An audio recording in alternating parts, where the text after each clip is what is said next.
오늘 제가 수요 예배 드리려고 이렇게 30분 전에 와서 우리 찬양팀들아 찬양하는데 이게 목소리가 안 나와요. 두 주간 아주 큰 소리를 이제 소리를 지르지 못하니까 이게 발성이 안 되고 소리가 안 나오네요. 그래서 이제 조금 한 30분 연습하니까 조금 괜찮아졌는데요. 다시 한번 우리가 힘을 내서 하나님 앞에 예배하고 주님 앞에 나아가는 여러분 되시길 바랍니다. 요사이 제가 기도하면서 어느 순간부터 하나님이 제 마음속에 어떤 마음을 주시냐면 하나님은 역전시키신 하나님이다. 그런 마음을 참 몇 달 전부터 하나님 저에게 주시더라고요. 나도 모르게 막 개인 기도를 하는데 우리 하나님은 역전시킨 하나님이십니다. 그런 기도를 하시더라. 그런 기도를 내가 하더라고요. 하나님이 우리 교회를 역전시키시고 우리 성도들을 역전시키시고 이 나라 이 민족 이 세계를 역전시키셔서 은혜 주실 줄 믿으시기 바랍니다. 좋으신 하나님을 잘 믿음으로 따라갔으면 좋겠어요.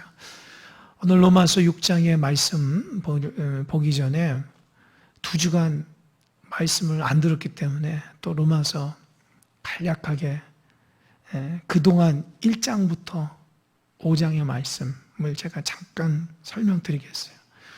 여러분 로마서의 핵심이 뭐라고 그랬죠? 그렇죠. 구원에 대한 문제가 믿음으로 되는 거지 율법이나 행위나 할례나 유대인 때문에 되는 게 아니라는 거죠. 그렇죠? 그러니까 이 모든 책도 마찬가지예요. 여러분 뭐 어떤 책을 읽든지 그 저자가 왜 그거를 썼는지 의도를 알면 그 책의 내용이 쉬워요. 근데 그 저자가 어떤 의도로 쓴지를 모르면 아무리 봐도 이해가 안 됩니다. 제가 성경을 볼 때에 가장 중요하게 생각하는 것이 뭐냐? 도대체 이 성경 저자가 어떤 의도로 어떤 배경으로 썼는가? 저는 이렇게 설교를 준비하거나 말씀을 이렇게 볼 때에 가장 중요하게 생각하는 것이 그런 거예요. 그래서 제가 여러분들 설교할 때에 배경에 대해서 제가 많이 할애를 하잖아요. 왜 그렇게 얘기하냐면 알아야 돼요. 배경을 모르고 내가 좋아하는 말 툭 던지면 그게 바른 복음이 아닐 수 있어요. 사도 바울이 예수님 만나서 변화됐잖아요. 사도 바울이 율법의 사람이고, 그죠? 완전히 바리새인이고 유대인이고 옛날에는 정말 율법 아니면 살아가지 못하는 그런 사람이었잖아요. 그러다가 담메색 도상에서 예수님 만났잖아요. 그리고 나서 평생을 복음 전도자로 사는 거예요. 그러면서 마음속에 어떤 마음이면 이 전 세계가 예수 그리스도의 복음으로 바뀌었으면 좋겠다. 근데 그 당시 중심의 나라가 로마예요. 로마.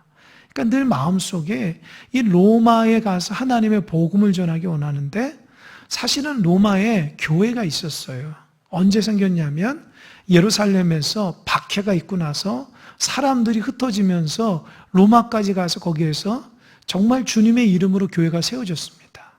하지만 로마는 이방 땅이기 때문에 이방 땅에 있는 그곳에서 유대인들, 정통 유대인들이 가서 예수를 믿는 사람이나 이방 사람들이 예수를 믿는 사람이나 다 크리스찬인데 그리스도인인데 보이지 않게 혈통과 보이지 않게 자기 어떤 뭐라 그럴까요?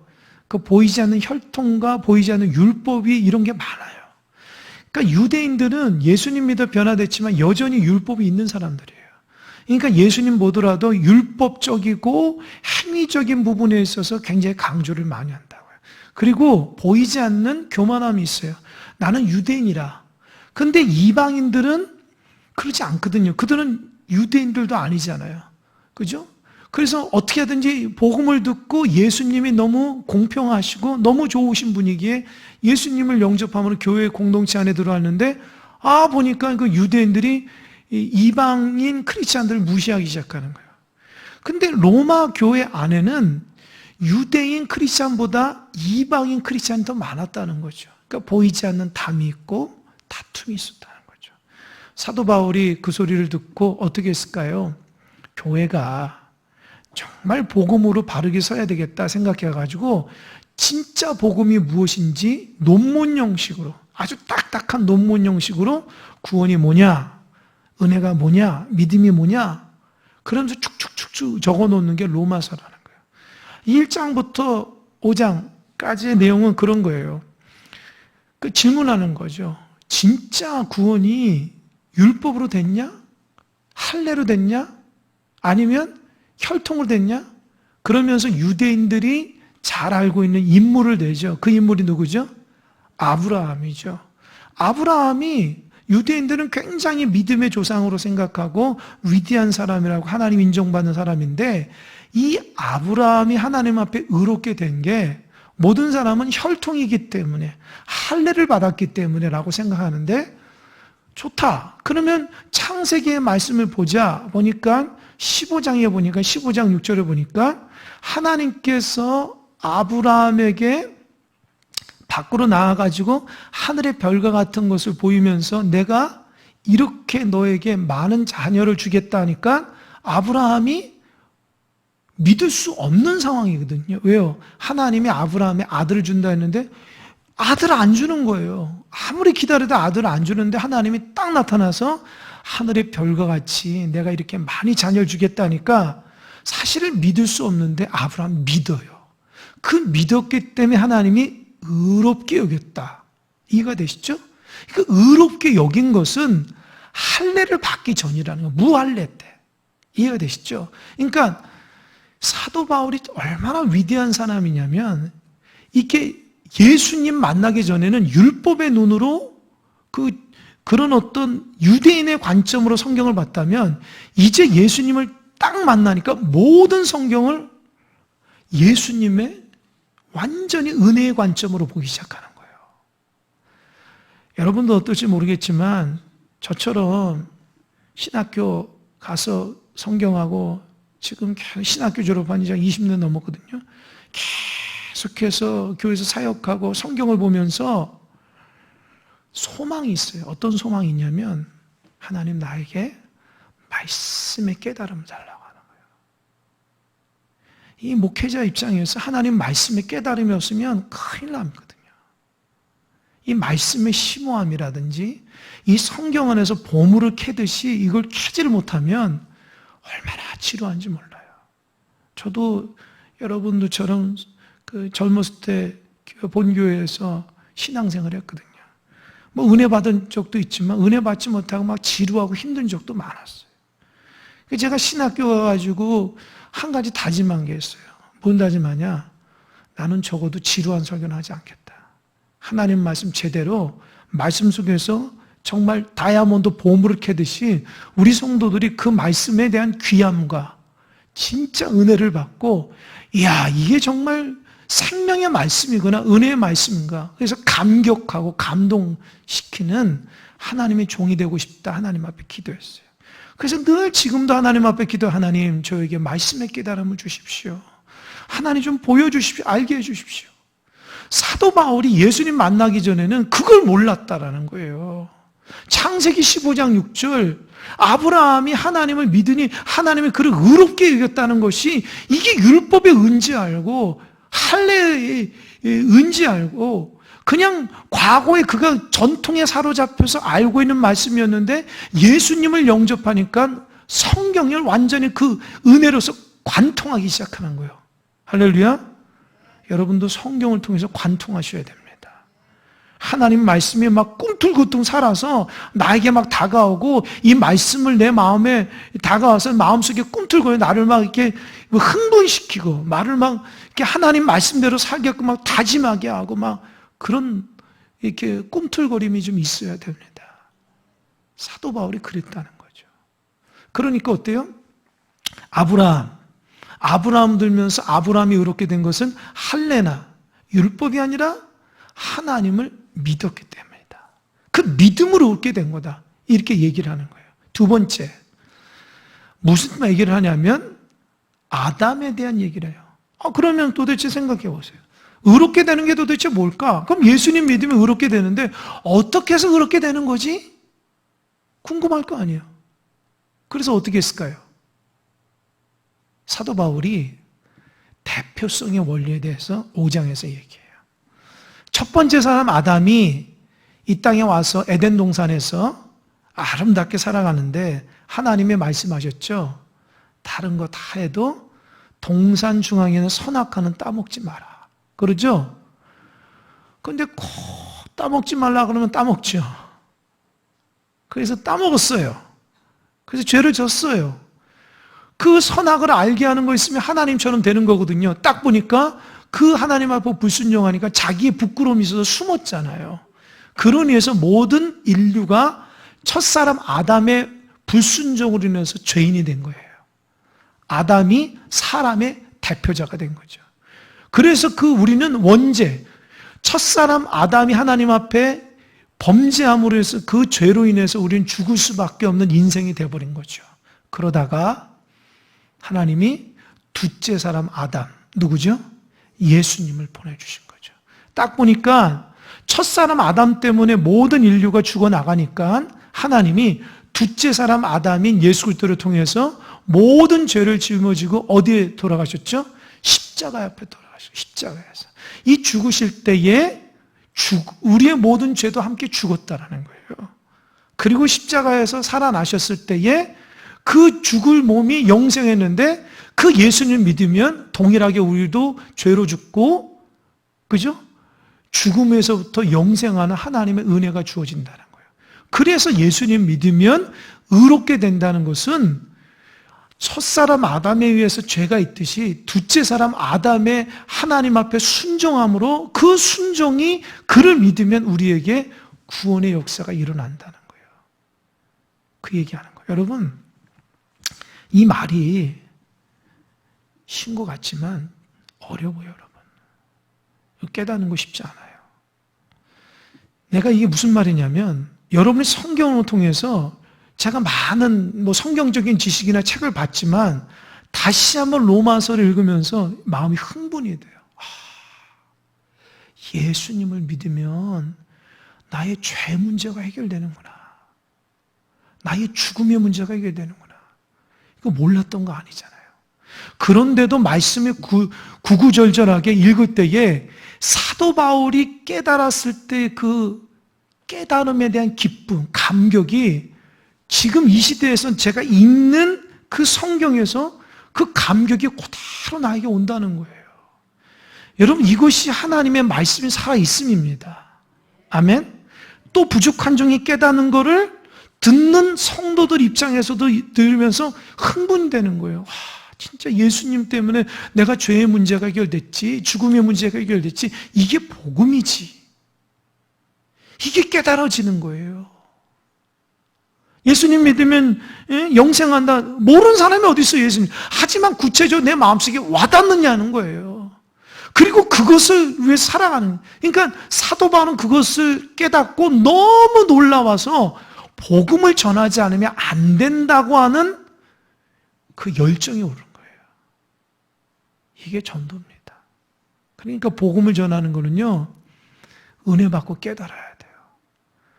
여러분, 평생 교회 다니고 교회 직분자라도요, 예수님에 대한 감격과 은혜가 없으면요, 아주 건조합니다. 신앙생활 재미가 없어요. 아주 율법적이고 너무 힘들고 어려워요. 그러나 예수님에 대한 감격과 은혜가 살아가면 날마다 새로운 거예요. 주와 같이 동행하는 거 너무너무 기쁘고, 기도하는 거 주님이 늘 나와 함께하면 내가 느끼는 거예요. 여러분, 그거 느끼십니까? 아멘? 아멘이 아니고 이런 사람이 여러분 혼자 집에서 가만히 있어 보세요. TV도 보지 말고 아무것도 하지 말고 가만히 있어 보면 주님을 한번 집중해 보세요. 그러면 주님이 내가 너와 함께한다, 이 음성이 들릴 거예요. 내가 너와 함께한다. 우리는 자꾸 주님을 잊어버리거든요. 주님이 늘 나와 함께함에도 불구하고 하나님이 없는 것처럼, 예수님이 없는 것처럼 외로워하고 힘들어하고 아파하고 근심하게 되고. 여러분, 주님은 늘 우리 함께 하십니다. 힘들 때마다 모든 거 다 멈추고 주님께 집중해 보세요. 그럼 주님이 사랑하는 딸아, 사랑하는 아들아, 내가 너와 함께 있다, 이런 세미한 음성이 들릴 것입니다. 그걸 느끼면서 살아가는 것이 신앙인이에요. 그러니까 사도 바울이 이걸 깨닫고 얼마나 흥분돼요. 평생을 율법으로 살다가 율법을 해도 마음에 기쁨이 없더니만 예수님 만나면서 참된 기쁨을 느꼈어요. 참된 위로를 느끼고 감격을 느끼고 죄의 문제가 해결된 거예요. 죽으면. 그러니까 이게 나 혼자 하기 너무 힘든 거예요. 다른 사람한테 다 알리고 싶은 거예요. 이게 복음이에요. 가스펠. 복된 소식이에요. 좋은 소식이라고요. 여러분 꼭 예수님 만나고 기쁘면 꼭 전하시기 바랍니다. 그럼 먼저 여러분 기뻐야 돼요. 신앙이 지겹고 힘들고 예배드리는 거, 기도하는 거, 하나님 앞에 봉사하는 것들이 힘들면 그거는 예수님과 함께 동의하는 게 아니에요. 그러니까 뭔가 영적으로 지금 내가 지금 문제가 있구나 생각하셔야 돼요. 왜 내가 지금 이렇게 영적으로 문제가 있지? 왜 그럴까요? 주님을 신뢰하지 않아서 그래요. 여러분 무슨 은사가 없어서나 여러분 무슨 뭐 다른 게 아니라 내가 주님을 신뢰하지 않기 때문에 내 안에 계신 주님은 여전히 계시지만 내가 그분을 신뢰하지 않기 때문에 주님의 감격의 은혜가 없는 거예요. 그리고 나서 그 얘기를 하죠. 그러면 율법이 왜 하나님 주셨을까? 그냥 율법 안 주고 예수님만 줘도 되잖아요. 근데 율법을 왜 줘요? 유대인에게서 율법은 의로운 거거든요. 그러니까 유대인들은 율법을 보면 의롭게 살아가는 거예요. 그래서 평생 유대인들은 율법 가운데만 미쳐가는 거예요. 그런데 유대인들이 율법을 다 지킨다, 의롭지가 않아요. 그럼 도대체 유대인들이 얘기하는 거예요. 아, 그러면 왜 율법을 주셨냐, 하나님이? 그러니까 이 말은 사도 바울이 자기가 유대인이기 때문에 자기도 그 문제에 대해서 늘 걸렸는데 5장 20절에서 그 얘기를 하는 거예요. 5장 20절 한번 읽어볼까요? 5장 20절 다 같이 시작. 율법이 들어온 것은 범죄를 더하게 하려 함이라. 그러나 죄가 더한 것에 은혜가 더욱 넘쳐나니. 여러분 율법이 들어온 것은 뭐를 더하게 한다고요? 저 좀 보세요. 희한하죠? 아, 율법이 아주 열심히 지키면 의롭게 돼야 되는데 범죄를 더하려고 율법이 있다는, 그게 무슨 말일까요? 이게 로마서의 핵심이에요, 사실은요. 이제 여러분 7장, 8장 가면 놀래 자빠질 거예요. 왜요? 죄의 문제가 어떻게 해결되는가에 대해서 사도 바울이죠. 그냥 한마디로 죄는 예수님 때문이라고 얘기하는 것을 6장, 7장, 8장 풀어 해석하는데 그 풀어서 해석하는 것이 아주 놀라워요. 그게 복음이에요. 그래서 로마서의 핵심은요, 6장, 7장, 8장인데 특별히 8장의 말씀이 어마어마한 말씀이에요. 진짜 값어치 있고 진짜 세상에 돈으로 살 수 없는 귀한 말씀이라고요. 그게 뭐냐? 율법을 왜 줬을까? 사도 바울 입장에서는 의롭게 하는 것이 아니라 율법이 있으므로 너가 죄인 줄 안다는 거죠. 그죠? 뒤에 나오지만 사도 바울이 나는 율법을 통해서 의롭게 된 줄 알았다는 거예요. 율법을 통해서. 그래서 열심히 했는데 웬걸 의롭게 되진 않아요. 혹시 여러분도 그런 분인지 모르겠어요. 보통 그런다고요. 초신자들이 세상에서 방황하다가 예수님 탁 믿어요. 그럼 그때는 너무 좋아요. 그리고 예수님 믿으면 모든 죄의 문제, 죽음의 문제, 모든 근심 걱정 다 없다고 교회에서 그렇게 얘기하니까 그걸 믿는다고요. 근데 신앙생활 하는데 웬걸요? 신앙생활 하면서 할수록 너무 힘든 거예요. 신앙생활 할수록 죄가 자꾸 보이기 시작하고 내가 왜 이러지? 막 이렇게 생각하고 신앙생활이 은혜롭고 즐거운 게 아니고 자꾸 죄 가운데 막 지치고 힘들고 넘어지고 신앙생활이 기쁘지 않는 거예요. 혹시 그런 거 경험해 보셨습니까? 아니 예수님 좋다고 해서 믿었는데 아니 교회 나오니까 예수님 영접하는데 좋아진 게 아니라 점점 더 형편이 힘들어지는 거예요. 교회 안 다닐 때는 예수님 영접한다는 마음껏 막 했는데 이제 예수님 딱 믿으니까 이게 죄가 많이 보이는 거예요. 이것도 하지 말고 저것도 하지 말고. 그런데 그때 예수 믿기 전에 몰랐는데 예수 딱 믿으니까 이것이 막 죄책감에 들어와서 또 진실하게 섬기지 못하고 참되게 섬기지 못하는 그것도 자꾸 지금 죄책감이 들기 시작하는 거예요. 그러다 보니까 좋은 신앙생활이 오히려 나를 막 망가뜨리는 것처럼 힘들고 어렵고, 그래서 그 중에 어떤 사람은 에라 모르겠다, 옛날대로 돌아가자, 그래서 돌아가는 사람도 있어요. 또 그 중에 어떤 사람은 아이고 신앙이 다 그런 거야, 그러면서 착각하면서 그렇게 뭐 나가서 죄 짓고 마음대로 하고 교회 와서는 아멘? 이것이 신앙생활이라고 착각하면 아직까지 그 신앙생활 하신 분들 꽤 돼요. 신앙이 다 그런 거지 뭐 이렇게 하면서. 그것도 잘못된 거예요. 정말 신앙은 그게 아니라 내가 변화되는 거거든요. 근데 사도 바울이 얘기한다고요. 아니 율법이 의롭게 하려고 아니라 범죄를 더하기 위해서 준다는. 그게 뭐냐? 율법이 613가지잖아요. 그 뒤에서 어떤 얘기하냐면, 여러분 10계명의 10번째 계명이 뭐예요?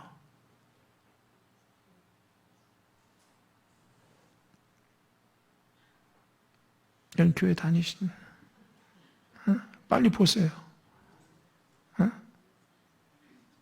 빨리 보세요. 뭐죠? 큰 소리로 한번 읽어보세요.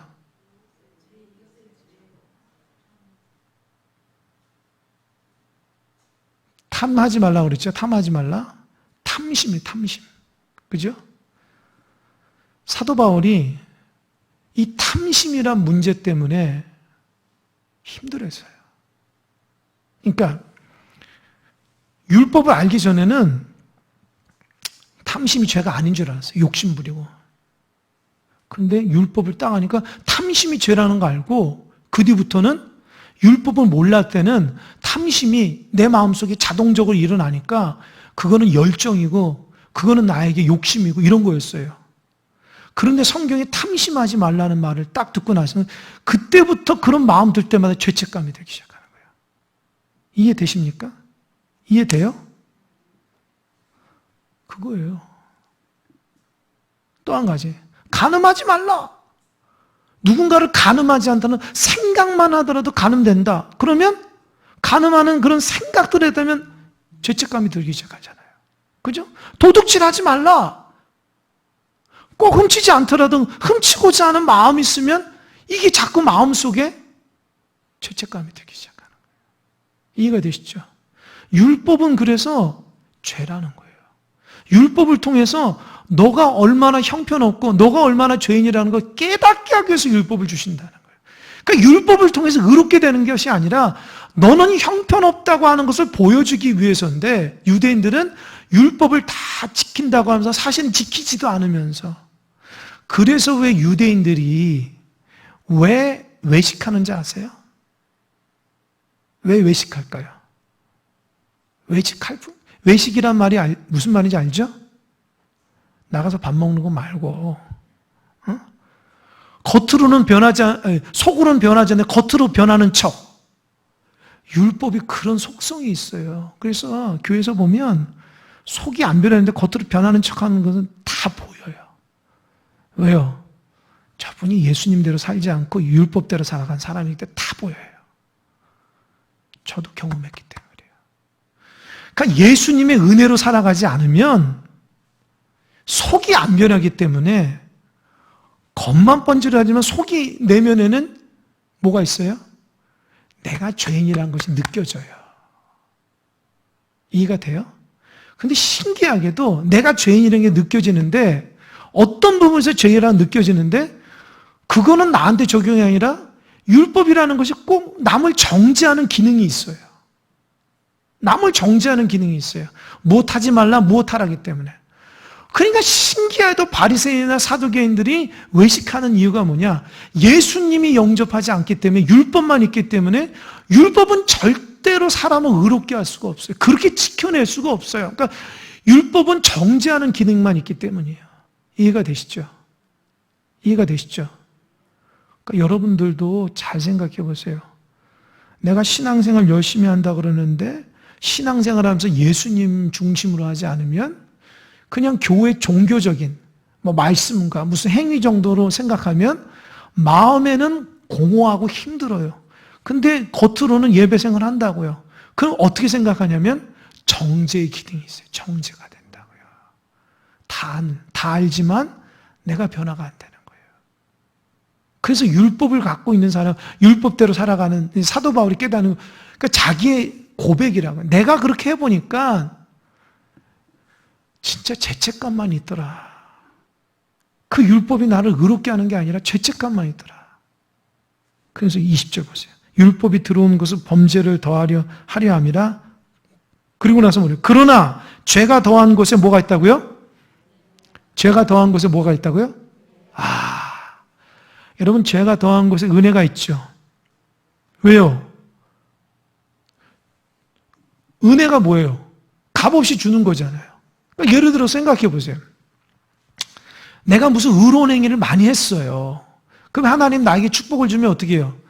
하나님, 내가 이렇게 기도도 많이 하고요, 봉사도 많이 하고요, 헌신도 많이 했기 때문에 당연한 거죠. 이렇게 생각한다고요. 이해가 되십니까? 그런데 나는 죄인이야. 하나님 앞에 제대로 한 적도 없고, 제대로 봉사해 본 적도 없고, 헌신해 본 적도 없고, 그런데 하나님 은혜를 줬어요. 그럼 어떻게 해요? 입에서 감사가 나오잖아요. 나같이 부족한데 하나님 왜 나를 쓰시지? 나같이 부족한데 하나님 왜 축복해 주시지?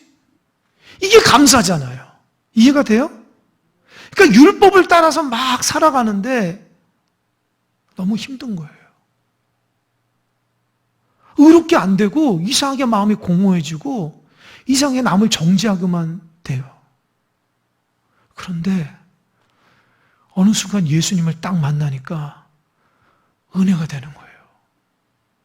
내가 이렇게 율법대로 살지만 형편없었는데 예수님 영접하니까 내 삶이 너무 풍요로워지고 나 같은 죄인을 인도하시는 그 하나님 은혜가 있는 거예요.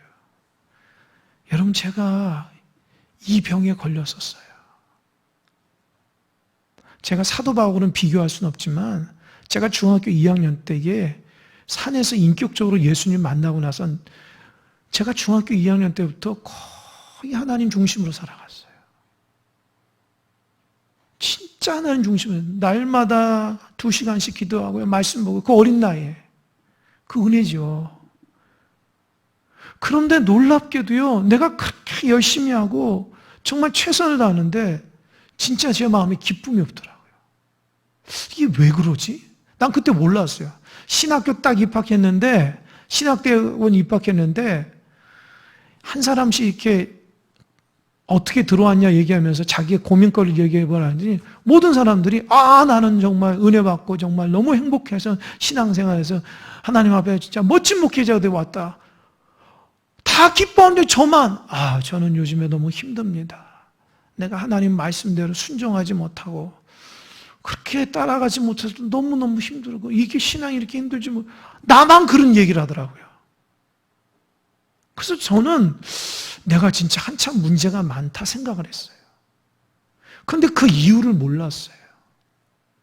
그런데 그때는 신학대학 다니면서 제가 정말 영적으로 정말 바로 섰다 생각하고 거룩하다 생각하고 진짜 뭐 남보다 더 열심히 하나님의 귀한 종이 돼서 더 열심히 막 기도탑에서 기도하고 열심히 공부하고 뭐 기도생활 열심히 하고 선교관에 가서 뭐 열심히 성경 보고 틈틈이 계속 그랬다고요. 그런데 제 마음속에서는 그런 기쁨이 아니라 자꾸 정적이에요. 쟤네들은 신학교 와서 저렇게 놀러 다닌다. 쟤 뭐 하는 거야? 왜 저런 모습이지? 그렇게 정죄하는 기능이 생기는 거예요. 그래서 제가 나중에 대학교 2학년 때 주님을 인격적으로 새롭게 만났어요.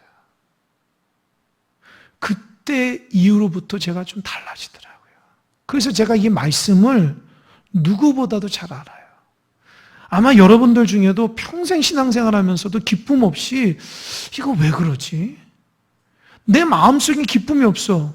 근데 남을 정죄하는 것이 생기고 근데 이거를 남한테 말을 못해요. 왜요? 직분자기 때문에 교회 다닌 지 오래기 때문에 그런 얘기를 못해요. 솔직히. 믿음 없다고 얘기할까 봐. 근데 희한하게 내 마음엔 기쁨이 없어요. 감사가 없어요. 예배의 즐거움도 없고 주님의 교회 신앙생활은 즐겁지가 않고 율법적인 것 같고 하나도 은혜가 안 되는 거예요. 사실은 다 힘든 것 같고 그런 게 너무 많아. 그게 그게 왜 그럴까? 행위로서 뭔가 하나님 앞에 이루려서 인정받고 싶은 유대인의 마음이 있기 때문이에요. 여러분 그거 버려야 됩니다. 예수님의 은혜로 가득 차야 돼요. 예수님이 나를 다스리는 거지 내가 무엇을 행하기 때문이 아니에요. 그러니까 내가 신앙생활하는 건 예수님의 은혜지 내가 뭐도 아닌 거예요. 그러니까 교회생활 오래 한 사람처럼 뭐 자꾸 이루려고 하고 뭐 엄청나게 큰 것을 하려고 그거 다 율법적인 생각이 아주 마음속에 가득 찬 거예요. 예수님의 은혜로 살게 되면요 그런 거 별로 신경 안 써요. 그죠? 주님이 좋고 그죠? 주님 앞에 뭐 화려한 거 이런 거 안 보여요. 주님 주시는 기쁨이 있기 때문에 감사가 있기 때문에 마음이 흔들리지도 않아. 주님이 내 삶의 주인이기 때문에. 근데 그러지 못한 사람들이 율법으로 넘어지고 쓰러지는 거예요. 마음에 기쁨이 없는 거예요. 근데 그게 다 보여요, 사실은. 여러분 알잖아요. 교회에서 누가 기쁨으로 신앙생활하니 그렇지 않아요? 말하지 않으면 다 알잖아요. 딱 보면 알잖아요. 그게 왜 그러냐? 예수님으로 살아가느냐? 종교적 행위로 살아가느냐? 뭘 얻으려고 살아가느냐? 그게 다 보인다는 거죠. 사도 바울은 이 부분을 얘기하는 거예요. 그래서 21절 보니까 5장 20절 보니까 이는 죄가 사망 안에서 어떻게 했어요? 왕노릇한 것 같이 은혜도 또한 의로 말미암아 왕노릇하여 우리 주 예수 그리스도를 말미암아 영생에 이르게 한다. 이게 21절이 얼마나 중요하냐면 죄 가운데 살아가는 사람들은 그러니까 예수님을 영접했는데도 여전히 율법 가운데 살아가면 늘 우리 안에 죄가 있단 말이야. 그러니까 죄는 어떻게 하냐? 나를 사망으로 이끄는 거야. 그러니까 내가 교회 다니고 섬기지만 여전히 내 마음속에 율법적인 마음이 있기 때문에 죄의 문제 해결이 안 되는 거야. 죄는 누가 해결해요? 예수님만 해결하니까. 그러니까 내가 죄가 있어서 그 죄를 없애려고 또 다른 행위를 하는 게 아니라 멈춰서 예수님께 기도를 통해 예수님 신뢰할 때에 예수님 그 죄를 덮어주시는 거예요. 보혈의 피로써. 근데 우리는 하나님 앞에 죄 짓는다 생각하면 어떻게 해요? 아이고 어떡하지? 만회해야 되는데 엉뚱한 생각한다고. 엉뚱한 생각. 여러분 하나님이 여러분의 죄를 덮어줘야지 여러분 죄를 뭐 해결하기 위해서 되는 게 아니에요. 그러니까 예수님과 함께 동행한다는 것이 그런 거죠. 그러니까 죄가 여전히 인격적으로 예수님 못 만나면 죄가 여전히 내 안에서 왕노릇해가지고 나를 어떻게 해요? 그냥 지옥갈 인생으로 사망으로 가버리는 거예요. 그러나 어때요? 예수님 만난 사람은 내 마음에 뭐가 와요? 은혜가 주가 돼서 은혜가 누구예요? 예수님이죠. 예수님이 주가 돼서 나를 의로움으로 이끌어 가는 거예요. 그러니까 예수님을 영접한다는 게 뭐예요? 내 삶의 주인으로 왕노릇해야 된다는 거예요. 그래서 주님이라는 말은 로드가 뭐예요? 나의 주인님이에요. 그러니까 주님이 사실은 주인님이에요, 주인님. 주님이란 뜻이 주인님이라는 거예요. 그러니까 예수님이 여러분의 주인님이시냐는 거예요. 그게 신앙이라는 거예요. 주님이 내 삶의 주인님이 아니고 내 삶에 나는 주인이고 내 욕심대로 살아가면서 필요할 때 나 주님 끌어당기는 이런 사람들 율법적으로 살아간다는 거예요. 아무리 열심히 해도 은혜가 안 돼요. 왜요? 여전히 율법의 기능은 죄를 지적하는 것밖에 안 돼요. 속일 수가 없어요. 왜냐? 은혜로 살아가면 예수님의 은혜가 나를 지배하는데 율법으로 살아가니까 마음이 공허하고 힘들고 그러면서 어떻게 해요? 정죄하는 기능이 돼요. 정죄. 남을 정죄하게 돼요. 이게 희한해요. 율법의 기능이. 그러니까 제가 그걸 아주 혹독하게 겪었어요. 그래서 제가 중학교 2학년 때부터 지금 제가 아주 교만한 거죠. 기도 열심히 하고 말씀 열심히 보고 모든 사람 너무 훌륭한 사람 됐고 하는데 내 마음엔 사실 기쁨이 없었어요. 내가 이렇게 열심히 하는데도. 그래서 나는 이게 왜 그런가 몰랐거든요.